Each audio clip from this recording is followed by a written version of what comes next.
4, 3, 2.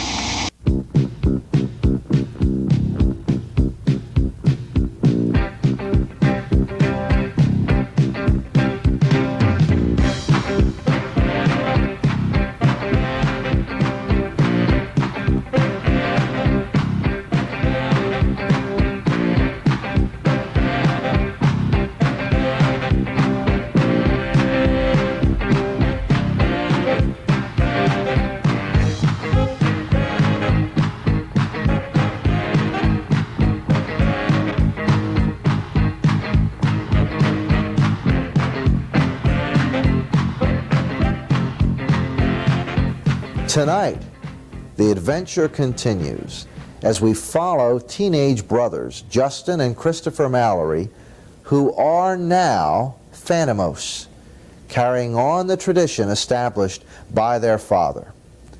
Working in concert with their friend Redfield, they have now become crime fighters. Join us as we take a look at what happened in last week's episode of PHANTOMOS. We vaguely remembered stories about him. A mysterious crime fighter, a creature of the darkness, who aided the forces of law and order.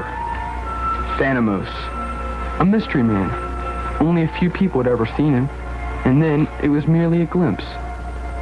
Legend had him scaling the sides of buildings, jumping from rooftop to rooftop. More than one criminal had been apprehended by him. He stood alone against great odds. His identity, even to this day, was a secret. He had disappeared as mysteriously as he had come.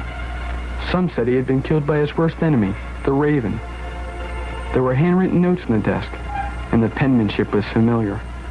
The newspaper accounts told of the masked hero's agility, which was also familiar. And in the wardrobe, the final item, the absolute confirmation. Justin Mallory Sr., our father, had been PHANTOMOS. Good evening, ladies and gentlemen, and welcome to this week's edition of Cinekyd Theater. I'm Bob Clark, the Executive Director of Cinekyd Enterprises Incorporated, and I'm so pleased that you could be with us for tonight's program. This evening, indeed, the adventure continues. Last week, as you recall, we learned with the boys that their father, Justin Mallory Sr., had been PHANTOMOS. And, as one might expect, these young fellows have decided to continue, as it were, in their father's footsteps. They've already begun to have quite an impact, at least on Richard Laurent's operation. But in following him, they seem to be drawing closer and closer to the Raven. The story begins tonight with the annual celebration in the town. It was called Founding Father's Day. And while one would expect a great deal of happiness and celebration, it sets the scene for a direct confrontation between Justin and Christopher Mallory and their arch nemesis, Richard Laurent. Join me now for part 3 of PHANTOMOS.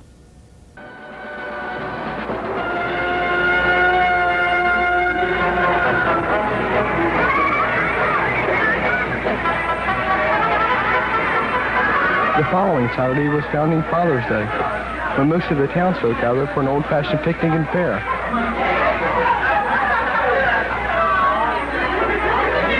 It began as a happy occasion, with lots of neat activities. Some of the boys immediately started choosing up sides for a game of baseball. Mrs. Redfield and Aunt Marie sent us with pies and cakes to the bakery table.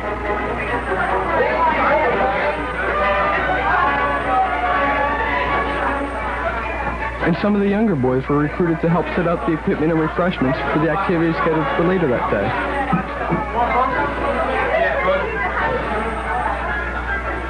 The celebration seemed to draw everyone, including most of Richard Laurent's friends. To them, the whole thing was a joke, but they came anyway. Both of us were there as well. In fact, all the Mallorys were coming. But Justin and I got there early and were given charge of the Redfields' little niece, Amy. We saw Donald Hartley watching the baseball game and went over to say hello to him. We introduced him to Amy Redfield.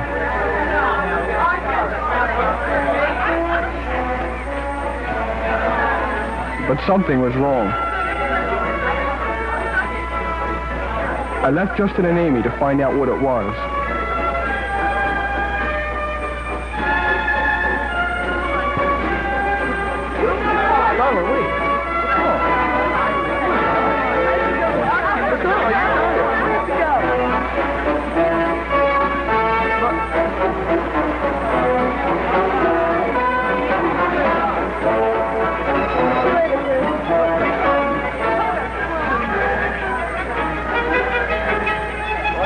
Business now. Listen, Wayne, just come over here and scare me when you're wet. Good, you're a bully.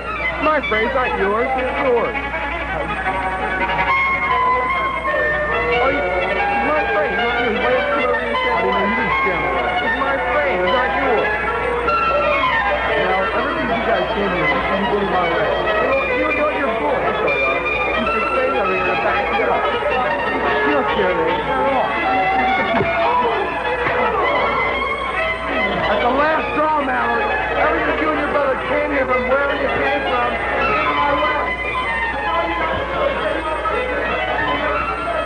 Hey, at the last warning, you need to tell your brother that, too. Frank, what? You need my brother.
That we were more than a little disturbed with the events of that afternoon. The boys had been involved in a brawl. They were Mallory's, but they had behaved like common street urchins. Florence and Louis Redfield tried to apologize for the boys' behavior, but there was simply no way to excuse such rowdiness. They didn't. They left her with Laura. This incident had brought other matters to a head. Specifically, their Aunt Marie was concerned about their other actions. Marie had noticed the boys' absence from their rooms very late at night, and on more than one occasion. Where do you boys go? What are you doing at that hour of the night? But try though she may, she couldn't get a straight answer from them. They replied only that sometimes they got restless and went for a walk. But they were not telling the whole story. They troubled their aunt very much by their evasions. It was left to their uncle to resolve the situation. Paul had been working at the plant that afternoon, but had returned home when Marie called him. We filled him in on the details of their little escapade.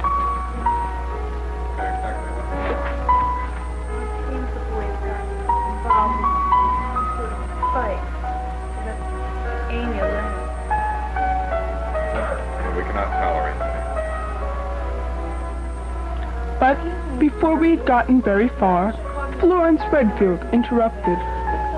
Lydia Fisher had just called to say that there was an emergency, and Paul must return to the plant Oh, at you're once. not leaving now, are you? But you can't. Marie, I assure you, I have no experience. Marie begged Paul to consider this emergency, but his reply was that since he had little experience raising children, he would leave the matter to us.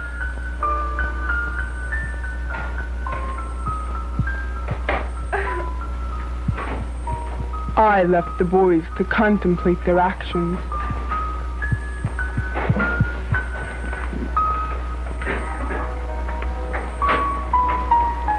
After Uncle Paul ran out on us, I asked Justin what he thought Dad would have done. We were little then, Chris, he said, and now our Dad's dead.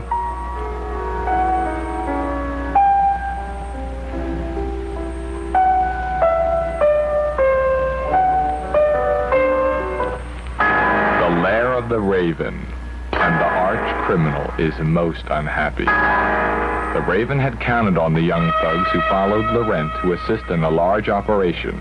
Their services were necessary to the effectiveness of the plan. It had been left to Gordon and Wagner to keep the kids in line, and their work had been sloppy. Laurent and his gang had proved an amusing diversion, an idle exercise for the Raven in turning youngsters to crime. Now, however, they were a small but vital part of a larger plan.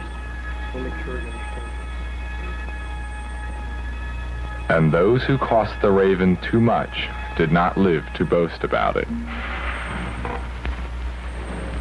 Romano's Pizza, the hangout for many of the Raven's associates. Gordon and Wagner gave Richard Laurent his new instructions and a warning. This time he must be successful. Laurent was useful only so long as he could deliver what was required of him. And the Raven had the manpower to back up such threats. And the Raven would do anything in order to succeed. But the Raven's gang was not the only witness to these threats.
The intruder had fled, but this time he had been caught in the act.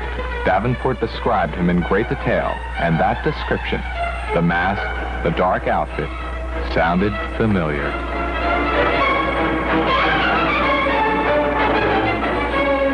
The next day, I tried to reason with Justin. He was still mad at himself for almost getting caught. I told him it wasn't his fault, but he wouldn't listen to me. He said it was enough that PHANTOMOS had been seen by Laurent's gang. I tried to calm him down. Justin didn't get angry very often. But when he did,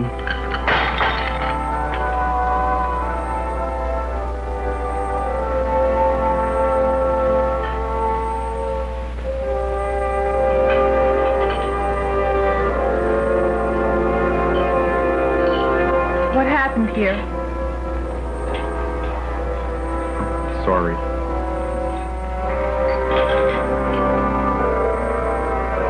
Couldn't you be more careful? I said I'm sorry. What else you want?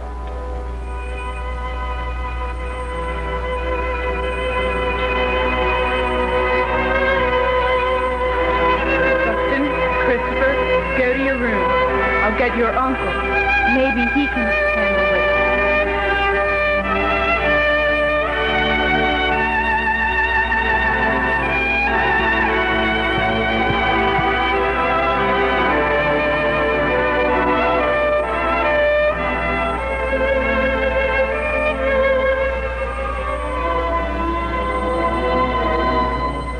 This was the intruder the Raven's gang had nearly caught. The description had been furnished by Laurent's friends, and a sketch was drawn from that. They must make certain that this was accurate. The eyewitness reports must be confirmed. The Raven left that job to Joe Gordon.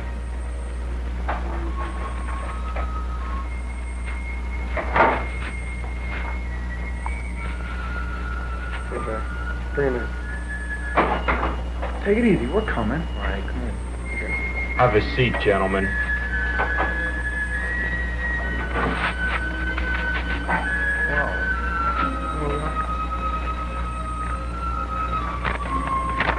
Is this the person you described? Yes. Yes, that's him, all right. With the black mask and everything. That confirmed it. After 10 years, Phantomos had returned.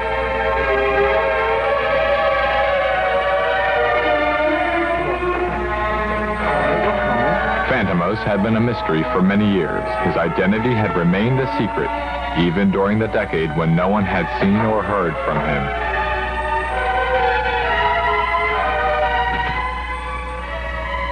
But Phantomos would not stop the Raven, for the criminals also had the advantage of secrecy. No one knew, after all these years, that the Raven was Lydia Fisher, Paul Mallory's trusted secretary.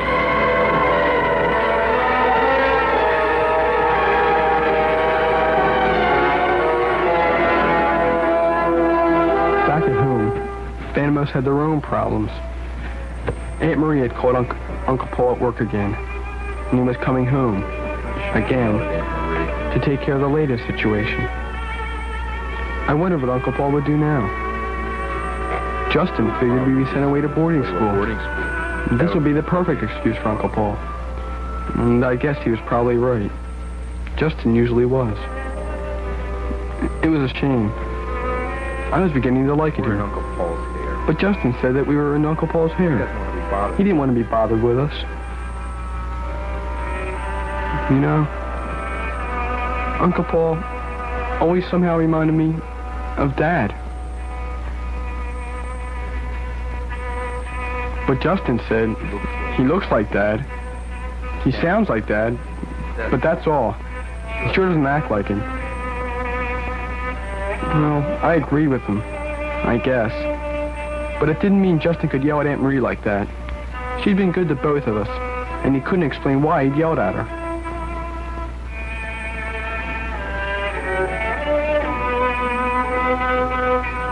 Justin, come down here at once. Justin headed downstairs to talk with the man who seemed so much like our dad, and yet wasn't. My big brother. Was he right about our uncle? Or was there something we didn't know?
Everything that might be possible. I think I lost the glove or something like that. Okay. Get rid of it.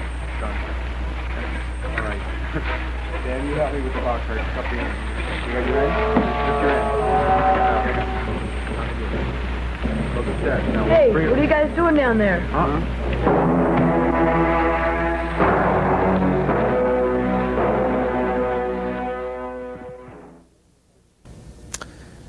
Donald Hartley has been kidnapped. Next week, the exciting conclusion of the original feature motion picture, PHANTOMOS.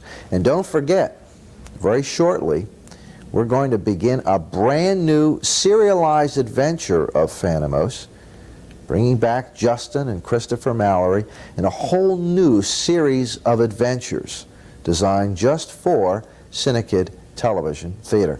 And you know, if PHANTOMOS is a series that's a part of this year's lineup, and you'll notice that the television series is different in many respects than the feature film. Here Now is a series that this year begins its 4th broadcast year, and this year it also has a rather new look to it. We take you now to a place not found on any map. It's a little log cabin nestled along the shores of a quiet lake, wherein dwell the youngsters who are part of the Flywheel family.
The youngest member of the Flywheel family is 11-year-old Jimbo.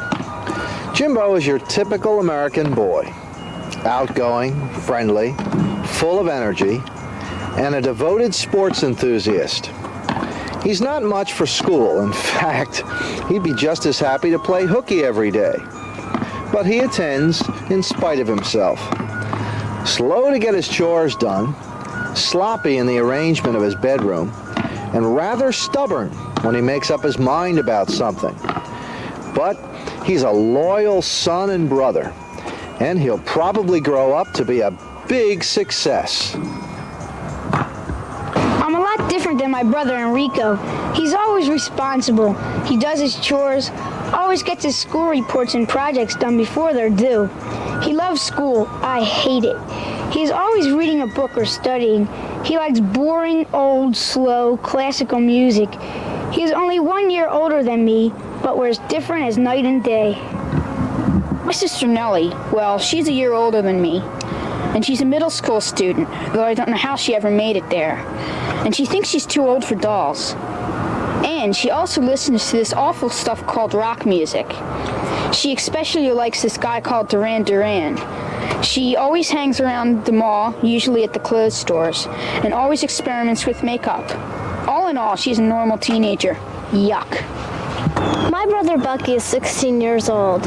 He likes to show off by driving, but he isn't a great driver. Last spring we had an awful car accident.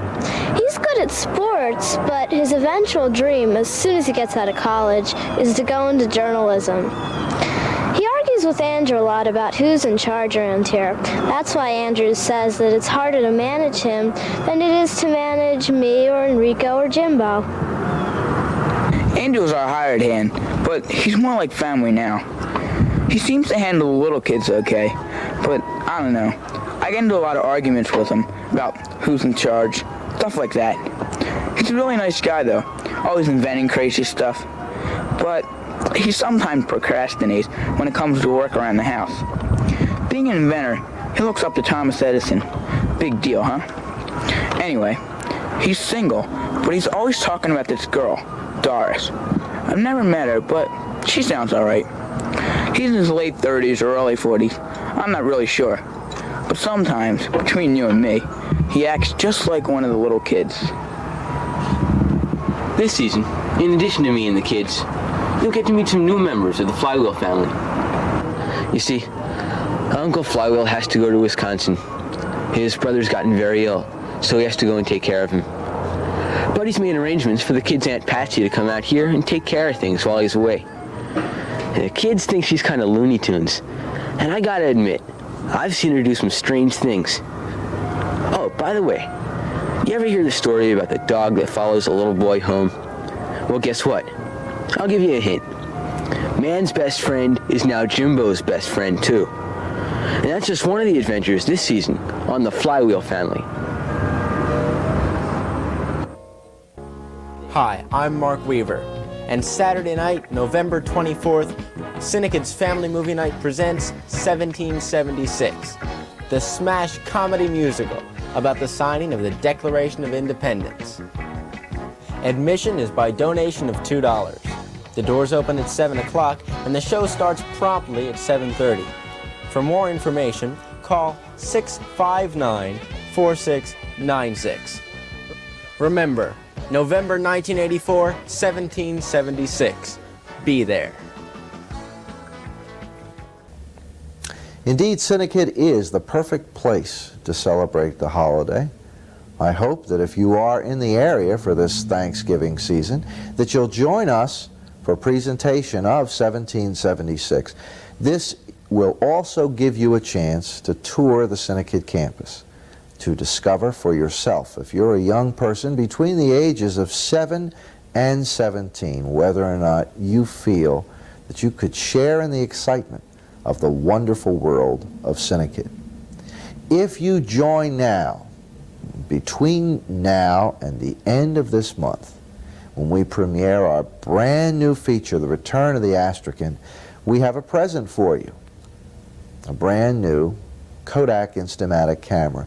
But that offer remains good only through the end of November and the world premiere of The Return of the Astrakhan. We're getting very close now. The premieres are very exciting. So use this opportunity to find your way to Cinekyd. Take a look around, and certainly, if it's at all possible, join us. Become a part of the most creative youth organization in the world. Until next week then, same time, same cable channel. This is Bob Clark. Good night, and God bless.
Five, four, 3, 2.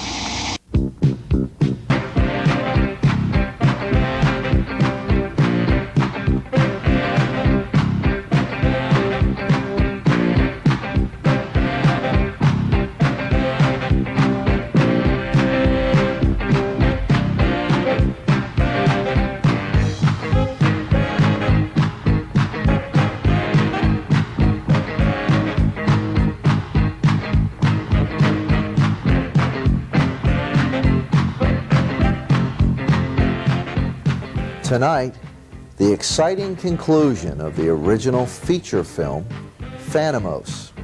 If you recall, last week, the action became a little more dramatic, and we stopped at the point where young Donald Hartley was knocked unconscious and kidnapped by Richard Laurent and his gang. Let's take a look for one brief minute at scenes that you saw last week in PHANTOMOS. The lair of the Raven and the arch criminal is most unhappy. The Raven had counted on the young thugs who followed Laurent to assist in a large operation. Their services were necessary to the effectiveness of the plan. It had been left to Gordon and Wagner to keep the kids in line, and their work had been sloppy. Laurent and his gang had proved an amusing diversion, an idle exercise for the Raven in turning youngsters to crime. Now, however, they were a small but vital part of a larger plan. And those who cost the Raven too much did not live to boast about it.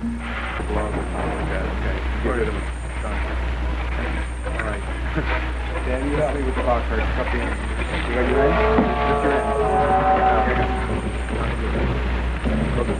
Hey, what are you guys doing down there?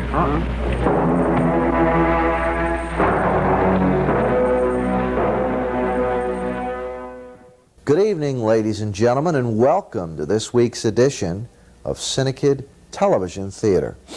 I'm Bob Clark, the Executive Director of Cinekyd Enterprises Incorporated, and I'm so pleased that you could be with us for tonight's program, the exciting conclusion to the feature motion picture, PHANTOMOS. During the past weeks, you've met Justin and Christopher Mallory, and you followed the adventures of their family and friends. And last week's capstone was the kidnapping of one of the young people of the area, Donald Hartley. You know as well that Justin and Christopher have continued in their father's footsteps, and they are PHANTOMOS. This evening, however, the adventure begins with a direct confrontation between Justin and his Uncle Paul. You know, no matter what the boys have done, they have been unable to reach, as it were, their Uncle Paul. He seems disinterested. He's just not inclined to take a part in their lives. As our story begins, Justin approaches his Uncle Paul's den. Let's watch. Come in.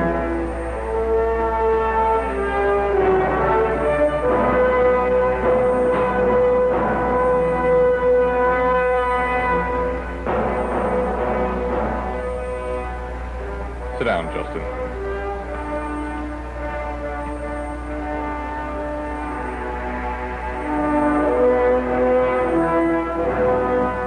Justin, I think it's time we had a talk. You have to talk to me with your files. These files represent important business. It's always important business, isn't it? This important business is what feeds you and clothes you, puts a roof over your head. I used to think important business was the reason, but it's not. The business is just an excuse. You use that to cover up the fact that you don't care about me or Chris. Well, fine. We'll just pack our things and go back to St. Peter's. That'll make you happy. Justin, come back here. If I didn't care, why would I have brought you here? Why would I feed you or clothe you? Your duty, your responsibility, your precious image. Don't you see?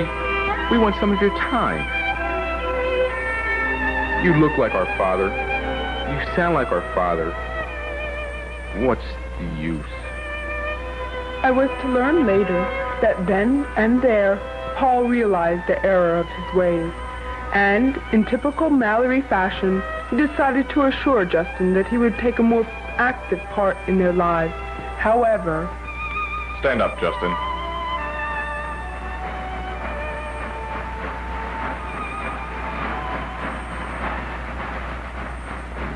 One condition. There's to be no disrespect to your aunt, to your grandmother, and most important to myself, or else. Or else what? Or else, I'll deal with you the same way your father did. Number one, you're not my father. Number two, I'm 15 years old. 15. That's a nice, round number.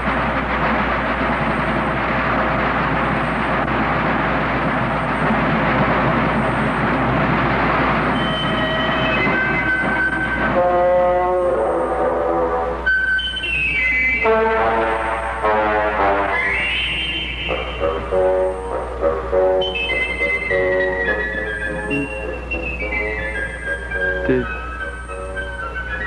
Uncle really? 15. What'd he say?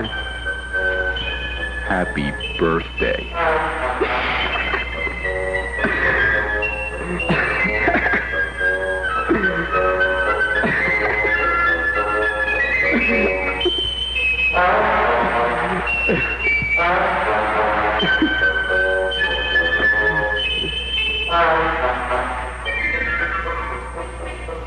Me? That's Uncle Paul?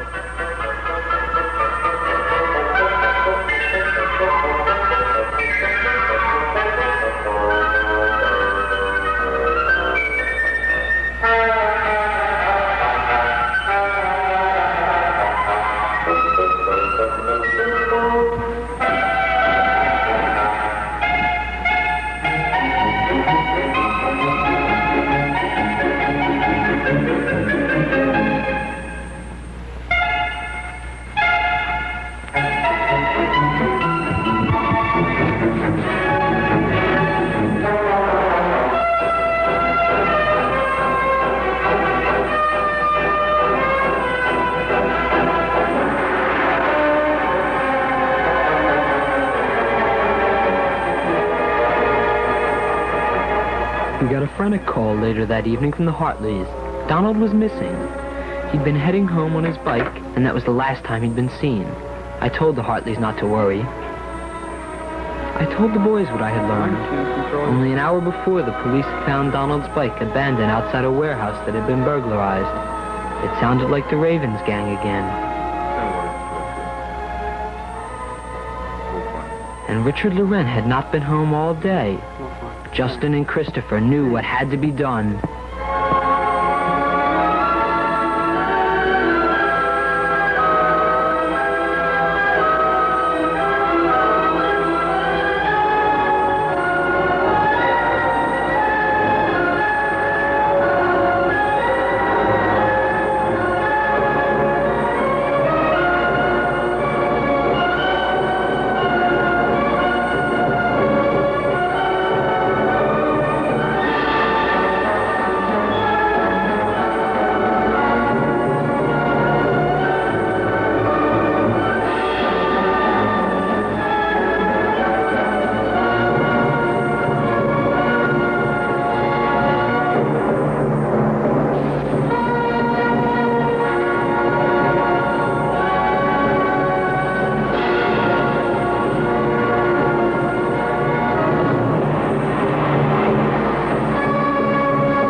Raven's main headquarters.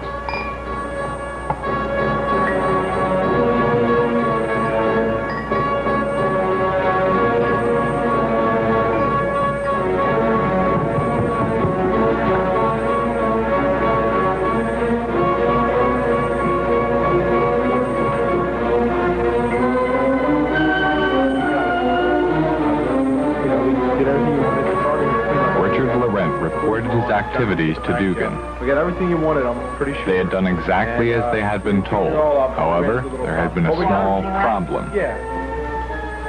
What problem? Asked Dugan. But we got everything you wanted. It's all in there, okay? So Rent. What was the problem? Well, you know, just check to the back. Rent.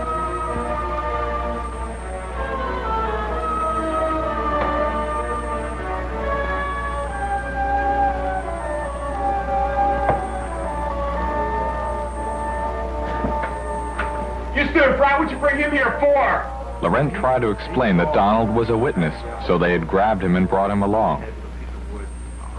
A witness was an inconvenience, but Steve Lucas volunteered to take care of the situation. And it was at that moment that Laurent realized that all the Raven's threats were true. I'll be right back. He began to have second thoughts.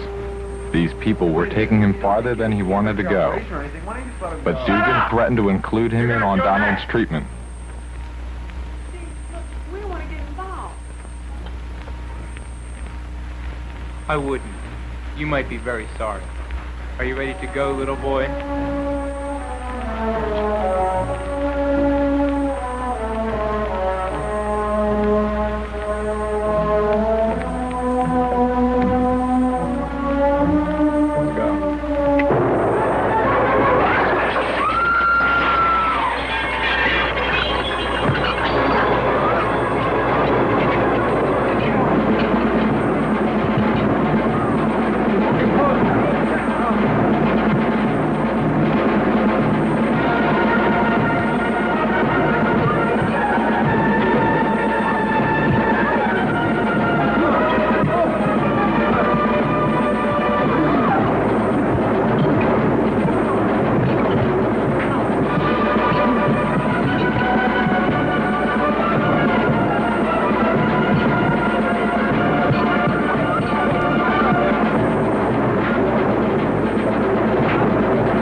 Well, Phantomos, we meet again. This time, there's two of you. Suppose we see who you are. Take off the masks. Now! Get him off! Well, Justin and Christopher Mallory. You seem to possess the courage that your uncle lacks.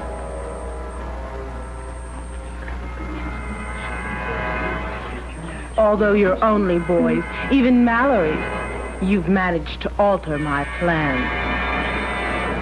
Do you know what I do to people who interfere? I simply eliminate them.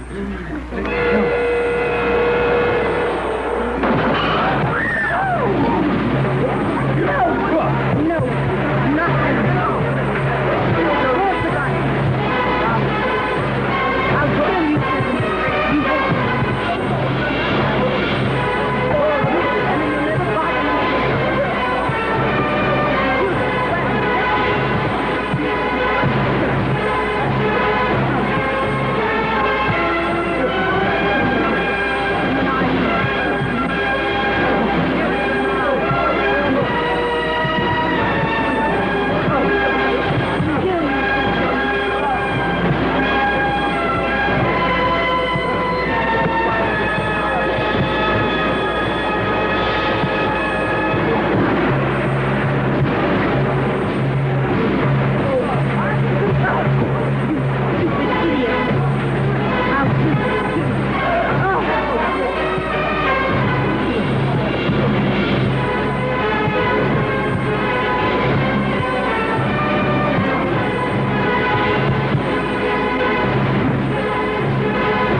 I collected our young heroes and brought them home from their adventures. boys are.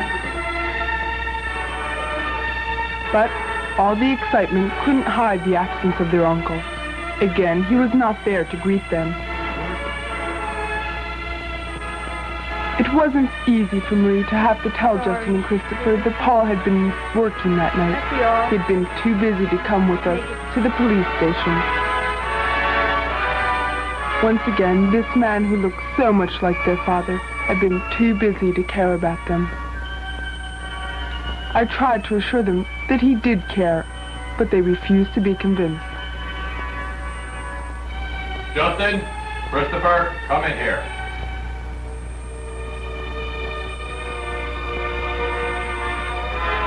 They didn't even want to talk to him, but we insisted. After all, he was their uncle. And so, Mallory went to face Mallory one last time.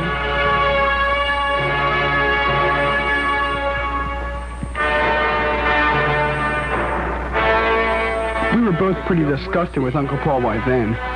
We'd nearly been killed that evening, and he was too busy worrying about his stupid business to even care. And then...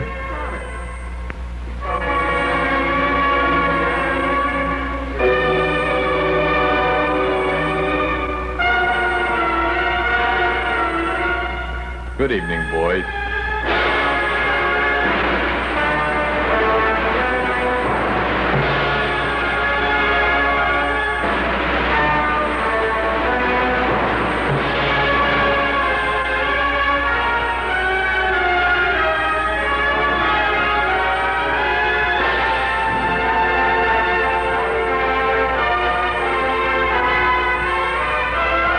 I couldn't believe it. Our stiff-old Uncle Paul had been the other Phantomos, fighting all the Raven's men.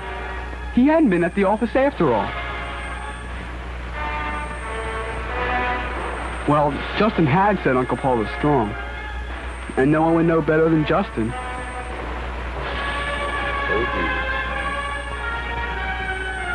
Tonight, Uncle Paul had risked his life to save ours, and had continued the Mallory tradition, begun so long ago. Phantomos might come to an end, but the Mallorys had just begun.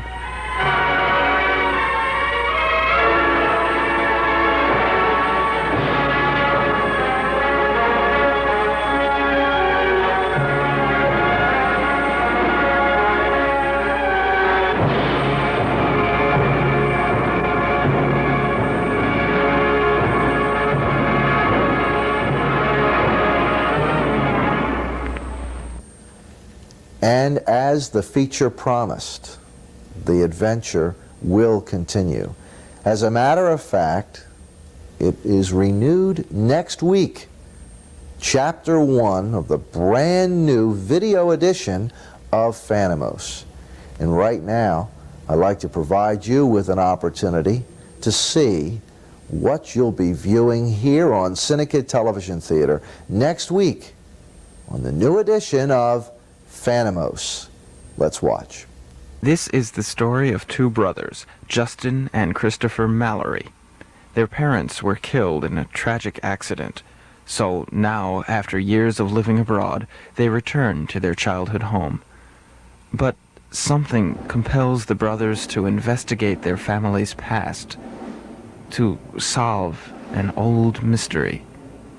At first, they find the answer intriguing, then incredible, and finally inevitable. A secret that will resurrect a murky, shadowy figure known only as Phantomos. Phantomos, the new weekly serial on Cinekyd Television Theater, produced by the young people of Cinekyd's track program.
Give my love. Have fun. Well, that's that. Yeah, but when will Uncle Fly will be getting back? Well, he'll be back when Uncle Mort's better. Yeah, but when will Uncle Mort get better? I don't know. A couple days, couple weeks. Everything's gonna be okay. After all, your Aunt Patsy's coming to take care of things while he's away. All I remember about Aunt Patsy's, she's kind of crazy. Now, Jimbo, I'll admit she's a little eccentric. But you haven't even seen her since you were knee-high to a grasshopper. I'm sure she'll be a lot of fun. Yeah, but I vividly remember that she always used to wear those crazy hats. Yeah, and she would sing this weird little song. Well, I don't see why Uncle Flywheel left us a babysitter. I mean, between me and you, we could look after these three. I don't need a babysitter. Yes, you do. Boys! Boys!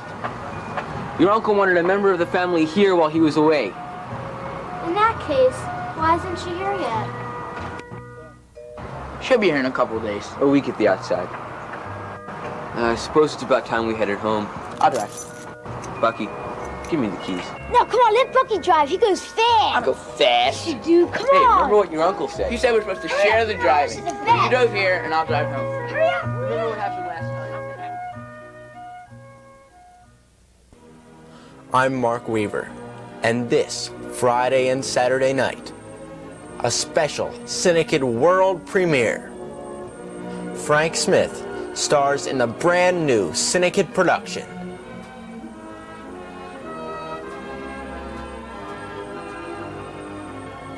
Return of the Astrakhan.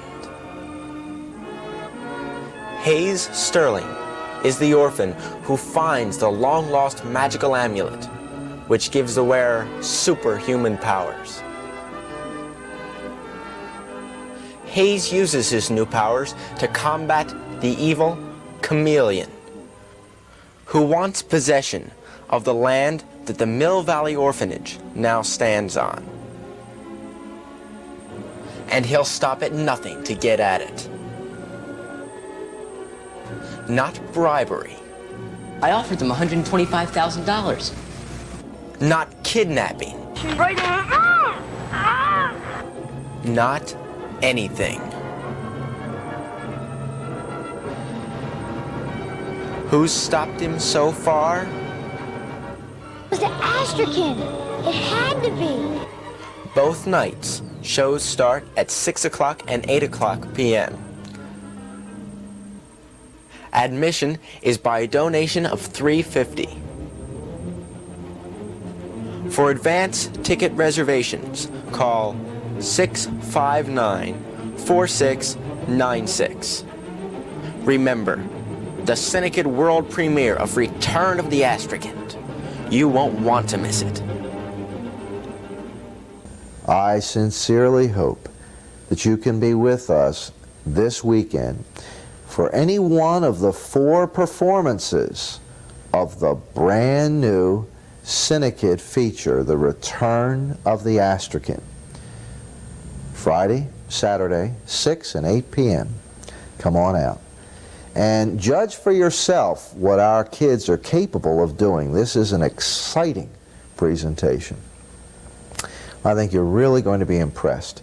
It will still provide you with an opportunity not only to see a product created by Cinekyd, but to take a tour of the Cinekyd campus and to meet the young people who create this and all of the Cinekyd shows. And then perhaps you'll accept our invitation to become a part of the wonderful world of Cinekyd and join the organization. Remember, if you join between now and the world premiere of The Return of the Astrakhan, we have for you a brand new Kodak Instamatic camera. It's our way of welcoming you into what we consider the finest program for young people in the world. Until next week, or hopefully until this weekend, when we see you here at Cinekyd, this is Bob Clark. Good night and God bless.